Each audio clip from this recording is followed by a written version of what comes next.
Before we start, we'll have the pleasure to unveil the sculpture.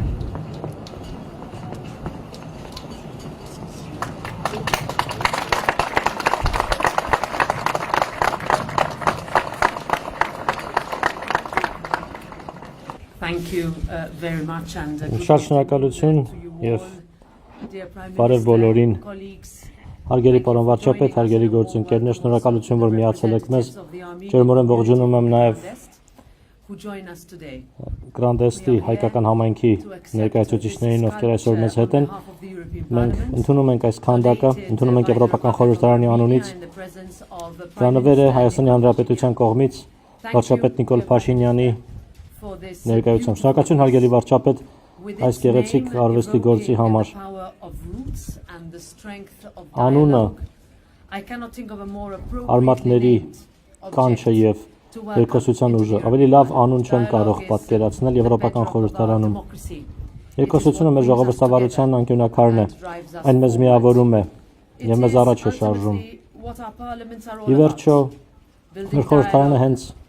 այդպիսին է իր էությամբ, երկխոսության կառուցում միմյանց հետ, քաղաքացիների հետ եւ մեզ շրջապատող աշխարհի հետ։ Եվ այս գեղեցիկ գործով հայոց այբուբենի այս պատկերմամբ հայերենն իր տեղն է ամրապնդում այն հարուստ եւ բազմազան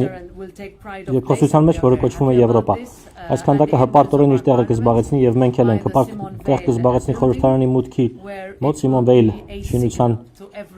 կողքին եւ ազդակ կլինի բոլորին, ովքեր մուտք են գործում այս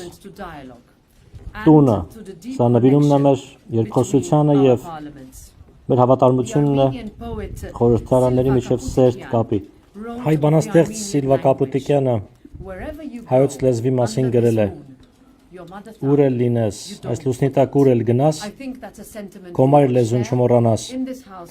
Կարծում եմ այս զգացողությունը կիսում ենք բոլորս, կիսում ենք ժողովրդավարության այս տան ներսում։ Կրկին շնորհակալ եմ բոլորիդ եւ շնորհակալություն ձեզ, պարոն վարչապետ։ Thank you. Շնորհակալություն։ Հարգելի տիկին նախագահ, հարգելի բարեկամներ, նախ եւ առաջ թույլ տվեք բոլորիդ շնորհակալություն հայտնել այս հնարավորության համար, որ հայկական ինքնության այս շատ կարևոր խորհրդանիշը լինի այստեղ Եվրոպական խորհրդարանում։ Այս քանդակը պարունակում է հայոց այբուբենի տառերը։ Հայոց այբուբենի գյուտը 5-րդ դարում տեղի ունեցավ եւ դա կարևորագույն հիմնասյուներից է հայկական ինքնության։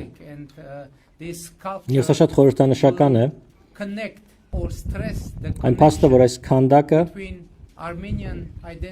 կընդգծի կարևոր կապը հայկական ինքնության եւ եվրոպական ինքնության միջև։ Գիտեք, ես կարծում եմ, որ խոսքը, գիտելիքը, տեքստը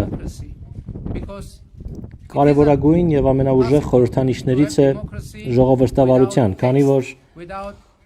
հնարավոր չէ ունենալ ժողովրդավարություն առանց տեքստի, առանց շփումների, առանց գրի, առանց գրելու, առանց ելույթների, առանց խոսքի, առանց օրենքների։ Ուստի սա շատ ուժեղ խորհրդանիշ է եւ ես շատ ուրախ եմ, որ հիմա այսօր այս խորհրդանշական օրը, երբ մենք ամրապնդում ենք մեր համագործակցությունը եւ մեր կապերը Եվրոպական միության հետ, այս գործոնը հերթական անգամ խորհրդանշում է, որ միայն շփումը չէ, որ միայն համագործակցություն չէ, մեր համագործակցությունը հիմնված է բովանդակության վրա,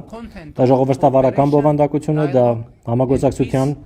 երկխոսության եւ խաղաղության եւ իհարկե համատեղ եվրոպական ապագայի մասին է։ Շատ շնորհակալություն։